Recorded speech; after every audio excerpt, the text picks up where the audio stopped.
ওনারা তো ভয় কেন? এই যে সিসিটিভি ফুটেজ উনি কালকে দেখিয়েছেন নাটকের মতো, যে অভিযোগ করেছে অভিযোগকারিনীকে আরো অসম্মানিত করেছেন।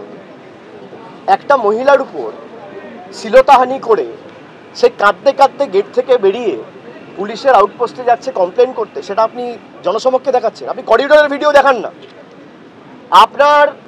আপনার চেম্বার থেকে যখন বেরিয়েছে অভিযোগকারিনী, আপনি ভিডিও দেখান। আপনার যদি ক্ষমতা থাকে আপনি রিলিজ করুন। আপনি সংবাদ মাধ্যমের বাছা প্রতিনিধিদের রাজভবনে ডেকে দেখান, তৃণমূলকে দেখাতে হবে না। আপনি অপমান করছেন। আইনে আপনার বিরুদ্ধে কিছু করা যায় না বলে আপনি যা ইচ্ছা তাই করবেন। আপনি আইনের ঊর্ধ্বে। আপনি মহিলা, আপনার মেয়ের বয়সী, মেয়ের থেকেও ছোট, এতটা নিকৃষ্ট মানের নির্লজ্জ, এদের বিরুদ্ধে যত কম বলা যায় তত ভালো। মেয়ের বয়সী একজন মেয়েকে শ্লীলতাহানি করছে আপনার রাজভবনে, আপনার কেবিন থেকে যখন উনি বাইরে বেরোচ্ছেন তার ফুটেজটা বার করুন। আমি তো সেটাই বলছি, উনি দেখাক।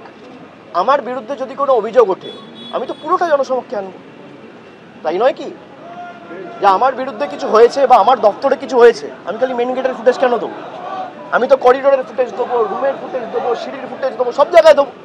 তবেই তো যে আমি ঠিক বলছি বা আমি যে দাবিটা করছি তার সত্যতা প্রমাণ হবে।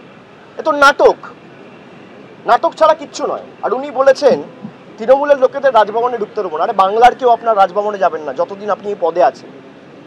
আপনি রাজ্যপাল পদটার কলঙ্ক। অনেক রাজ্যপাল আমরা দেখেছি, বাংলা বিরোধী দেখেছি, সব দেখেছি। এর আগেও জগদীপ ধানকার ছিল, তারও ভূমিকা আমরা দেখেছি। কিন্তু এত নিচে একটা মানুষ নামতে পারে যে মেয়ের বয়সী একটা মেয়েকে শ্লীলতাহানি করছে চাকরি দেওয়ার নাম করে। গরিব মানুষ বলে তাকে শোষণ করতে চাইছে, তাকে শারীরিকভাবে নির্যাতন করছে। কেন? আমার বিরুদ্ধে আইনগতভাবে কোনো রকম কোনো তদন্তর প্রভিশন নেই। আইনের ঊর্ধ্বে তো আমি নই। আজ নয়তো কাল আমাকে তো পদ থেকে সরতে হবেই। আর আমি মনে করি রাজ্যকে দরকার হলে সুপ্রিম কোর্টে যাওয়া উচিত। যে আমি রাজ্যপাল মানে সাংবিধানিক পদে রয়েছি, রাজ্যের সাংবিধানিক প্রধান, কেন্দ্র সরকারের প্রতিনিধি, তাই বলে আমি যা ইচ্ছা তাই করবো, এ হতে পারে না। আইন সবার জন্য এক। আপনি ভুল করছেন, আর একটা হচ্ছে ভুলটাকে জাস্টিফাই করা।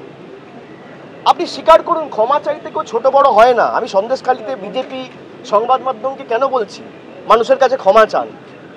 ক্ষমা চাইতে গেলে, ক্ষমা যদি চায়, কেউ ছোট বড় হয় না। আমার দ্বারা যদি অজান্তে বা জানতে, প্রত্যক্ষ বা পরোক্ষভাবে কোনো ভুল ত্রুটি হয়ে থাকে, ক্ষমা চান মানুষের কাছে, অসুবিধা কি আছে? আমার ঔদ্ধত্য, দম্ভ, অহংকার এত বড়, আমি ক্ষমা চাইলে কি মানুষের কাছে ছোট হয়ে যাবো? আরে মানুষ আছে বলে কেউ রাজ্যপাল, কেউ প্রধানমন্ত্রী, কেউ মুখ্যমন্ত্রী, কেউ বিধায়ক, কেউ সাংসদ। আজকে আপনি আপনার ভুলটাকে জাস্টিফাই করার জন্য এই বোনটিকে আরো ছোট করছেন, এই মেয়েটিকে আরো ছোট করছেন, যার পাশ। এবং আপনি দেখুন, এই এনসিডব্লিউ একবার খোঁজ পর্যন্ত নেয়নি। আপনারা এদের নিরপেক্ষতা নিয়ে প্রশ্ন তোলেন, আমাকে জিজ্ঞেস করছেন। আজকে 72 ঘন্টা হয়ে গেছে, এটা সব সামনে এসেছে। 4 দিন 5 দিন হয়ে গেছে। 72 ঘন্টা কি, প্রায় 96-120 ঘন্টা হয়ে গেছে। একবার খোঁজ পর্যন্ত নেয়নি, দেখে স্টেটমেন্ট পর্যন্ত রেকর্ড করে। ন্যাশনাল কমিশন অফ উমেন তো নয়, বিজেপি কমিশন অফ উমেন হয়ে গেছে। এরা দেশের প্রত্যেকটা প্রতিষ্ঠানকে ধ্বংস করেছে। আর এই নির্বাচনে সংবিধানকে ধ্বংস করতে চায়। মানুষ মুখে দাঁড়িয়েছে। এই 10 বছর অন্যায়, অবিচার, শোষণ, লাঞ্ছনা, নিপীড়নের জবাব মানুষ আগামী ভোটে দেবে। হার্ট অ্যাটাক বা স্ট্রোক, অ্যাক্সিডেন্ট হোক বা বার্থ, যে কোনো এমার্জেন্সিতে ভরসা থাকুক মোহনস মেডিকেল সেন্টারে। Multi speciality nursing home, ICU, dialysis centre, modular operation theatre, CT scan সহ উন্নত পরিকাঠামো। ডায়মন্ড হারবার, রবীন্দ্র ভবনের পাশের গলি। কল করুন 9775443636 অথবা 9609077887 এই নম্বরে। Mohan's medical centre.